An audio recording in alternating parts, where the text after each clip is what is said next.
or maybe it was last year, you came in with, you had a maroon velvet. Yeah. So what's going on? I mean, it's quite conservative. You know what? It's that kind of year. We're having a fabulous year, and you know the definition of a conservative, right? What's that? Somebody with something to conserve. Oh, okay, all right. But with the Emmys, we like to spread the wealth because there's so many talented actors, right? It's a hard decision to decide who can possibly win a best actor, best writer, these kinds of things. Very tough. Right? You know what? The industry celebrates excellence in content, creativity, and execution, and every year it gets harder and harder. This year we're really pleased because we're celebrating television, the art form, not the platform. Really, for the first time, video of every kind is being produced and considered, and that's fantastic for us because there's so much video being produced today. So yeah, it's a little bit harder because there's video from everywhere, but guess what? Peer review is a wonderful thing, and the panels are excellent, and professionals look at other professionals' work and they decide which pieces represent the best of the best. And I think, I don't know who won this year, but the nominees are fantastic, so we're looking forward to a great show. Now, let me ask about a different side of, I know you're the president of the National Academy of Television Arts and Sciences, but you also are a technology guru. And you're even on TV now with a segment, right? I have a show on New York Nonstop called Digital Life with Shelly Palmer. It's Tuesdays at 10 on New York Nonstop. I'm watching it. So that's good news. Congratulations. Thank you so much. You deserve it. They got a guy in there that knows his stuff. Thank you. Over the years, we've spoken because many times I've interviewed Russ Paul, who I believe is your dad. Yes, he is. And what a tribute. We were just talking with Shelly Palmer. What do you think it is about your dad that, what do you admire? What do you admire? I admire everything he did. He was so much of an influence on all of us that it's remarkable of what he got into and did in his life. Chased sound for the whole lifetime. No matter what, all the way up until June 9th, he chasing sound all the time. And this I know because I'm a June 9th baby. Really? And so I'm the 16th. So for me, I'm getting goose pimples right now. He didn't retire. He kept going, right? No, he wouldn't retire, no matter what. If he went away somewhere, got to be back Sunday because we got to play Monday. Strong work ethic? What, pardon me? Obviously a strong work ethic. Yes, all the time. He never gave up on nothing. There was no obstacle that he didn't say, well, let's work on it, we'll get it better. Public television is, and Channel 13 right now, I think, is the only place where you can go for in-depth coverage of the arts. And what we try to do on Sunday Arts is give the audience an idea of everything that's going on in the city. Some of what we do is a snapshot of the week to come, and then my great privilege is to do the long-form interviews. And the one thing that I have always been frustrated by in my 30 years in broadcasting is you can go out and do a 2-hour interview and it ends up being cut into a minute-and-a-half piece. On public television, not only do I have hour-long conversations, oftentimes 20 minutes of it ends up on the air and the rest ends up on the internet. But it's been a tremendous experience because you have the luxury of time to put pieces together and, of course, the airtime. Well, we're doing a lot of different things. The greatest thing is that because we have great performances, which are national series, we're able to spin off Sunday Arts. And Paula was willing to come aboard with Fleet de Montebello, and we're able to take advantage of all the wonderful culture in New York. And it's on 52 weeks a year. We're on 12 times a year in prime time. And I think New Yorkers who love art, love culture, can sit home and watch it and get a taste of what's going on and decide what they want to go out and see. I said I have to hold on to my microphone because I'm insecure.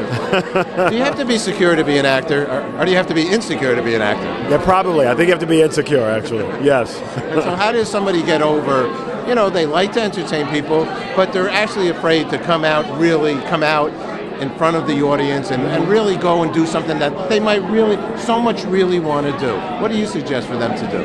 Alcohol. Yeah, absolutely. That might help. That or possibly prescription drugs, but beyond that, I have no idea. Well, what brought you out? Alcohol, prescription Alcohol drugs? and prescription drugs. I mix them together, which is a no-no. I don't recommend it at all. Okay, all right. We will. Yes, we will say don't do that. No, absolutely bad idea. What did bring you out to the real world in this regard? I mean, comedian too. I mean, God, I don't know. I came tonight because obviously I wanted to support the news, which is pretty amazing, and obviously honor the people who I think are responsible for the news, which is stupid people. Because without them, we wouldn't have anybody to talk about. And we'd have a lot of less shows. There would have been so much So television. true. We need those stupid. I love stupid shows. Look, stupid shows and stupid people are what the news and television is all about. What brings you here tonight? Are you being? You're a I'm presenter. actually one of the presenters. I'm presenting, surprise, surprise, the Photography Awards. So obviously a group of people who I share a lot in common with. You still love the business, right? I still get energized by it every day. It changes, the mode and the way we do it, but we're still telling stories, and no 2 days are ever alike. And that's what energizes me. And it's wonderful to have an occasion like this, because this basically is one big hug that we give to all of our colleagues each year. We're out there every day and we do our job, but once a year we get together and we recognize our peers and some of the extraordinary things that have been done. You're with News 12 in New Jersey. Yes, I am. How's it going? Wonderful. I have an arts and entertainment show there called On the Scene, which is up for 2 nominations tonight, which is a dream come true, because my whole career, what I really wanted was to have an arts and entertainment show that really interviewed great artists and interesting people, and here I am, so it's a great feeling. Congratulations. What were the 2 segments on? That are nominated tonight.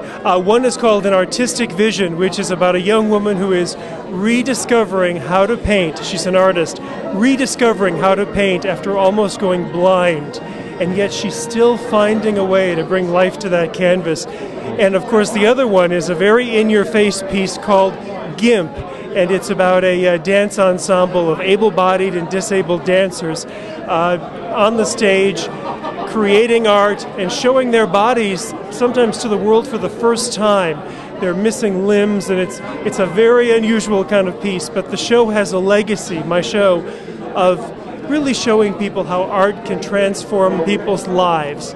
And so that's what these pieces are both about, and I love it. Tonight is our 53rd annual New York Emmy Awards. We're here to honor the best content produced for the New York region. In addition to that, we have a special tribute. It's our Governor's Award. Essentially, it's a Lifetime Achievement Award, and we'll be presenting that posthumously to Russ Paul, rock and roll legend, New York icon. He's responsible for multi-track recording, the inventor of this solid body guitar, which we have 2 of them behind us on display. So we're thrilled. His son is here to accept the award. His grandson is here to participate in the festivities as well, and we've got a great night prepared. Knowing you're the youngest nominee, you're what, 27 years old? I am 11. 11. And what are you being nominated for? I'm being nominated for my segment itself on Capital News 9, which is in Albany and Syracuse. I'm their movie critic, and I'm being nominated for myself and for my segment. And what was your segment? My segment is reviewing family films to tell parents if they should take their kids to see it or not, and my official opinion of the movie. Now, tell us some of the movies that you've seen and you share with your community. Yeah, I saw. Yeah, I saw How to Train Your Dragon, which is a great family film. Parents, you should bring the kids at least about 8 and up. It's good for. It's great in 3D and IMAX 3D. But I have seen some bad ones like Clash of the Titans, which is just a terrible movie. I just hate it. It's not appropriate for young children anyway. But it's cheap. The effects are bad, and the 3D isn't the greatest. How did you get into this kind of business? Well, my father and I kind of pitched the idea to the Capital News 9 station about 1.5 years, 2 years ago, and then it kind of went from there, and I've been reviewing movies ever since. So what's your workout program?